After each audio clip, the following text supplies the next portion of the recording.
Eu não falo com a minha mãe. Esse ano vão fazer 12 anos que eu não troco uma palavra sequer com ela.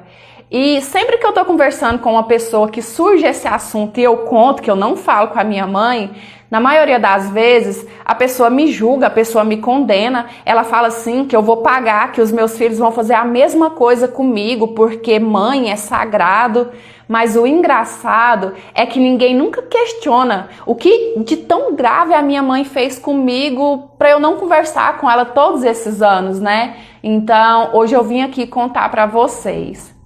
Bom, a minha mãe me teve com um cara que engravidava qualquer mulher e depois sumia no mundo. A minha mãe diz que o meu pai, ele não fixava relacionamento com ninguém, sabe? Ele nunca casou enquanto a minha mãe tinha conhecido ele, e até naquela época a minha mãe me diz que o meu pai tinha filhos com 8 mulheres diferentes. Provavelmente ele teve mais depois, né? Já que depois que ele engravidou a minha mãe, ele sumiu no mundo e ela nunca mais soube notícias.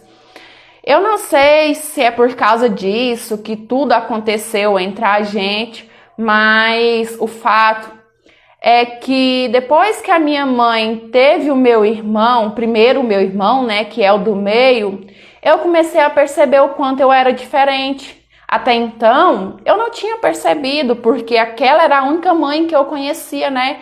Mas quando eu tinha os meus 8 anos e o meu irmão do meio nasceu, eu olhei e eu vi a minha mãe sendo mãe a primeira vez, a minha mãe beijando ele, dizendo quanto ela o amava, dando carinho, dando atenção. E eu pensava, poxa, por que minha mãe nunca fez isso comigo? Isso que eu era uma criança de 8 anos de idade.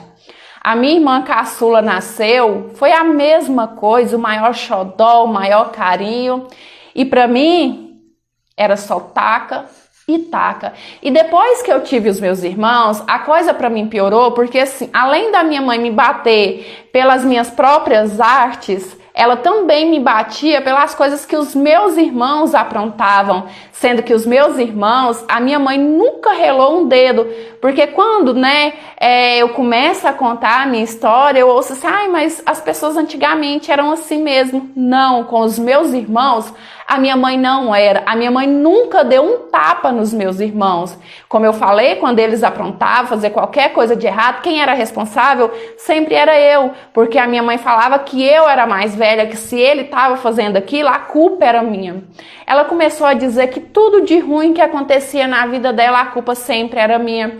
A minha mãe me falava o seguinte, que ela pecou ficando com o meu pai, porque ela sabia que o meu pai não valia nada e que o castigo de Deus para ela por causa disso fui eu. Então é só você parar para pensar, né? O que passa pela cabeça de uma criança que escuta da própria mãe ela falar assim, que você é um castigo de Deus para ela. Com 8, 9, 10, 11 anos, eu já tinha ansiedade, Quai, seu app de vídeos curtos.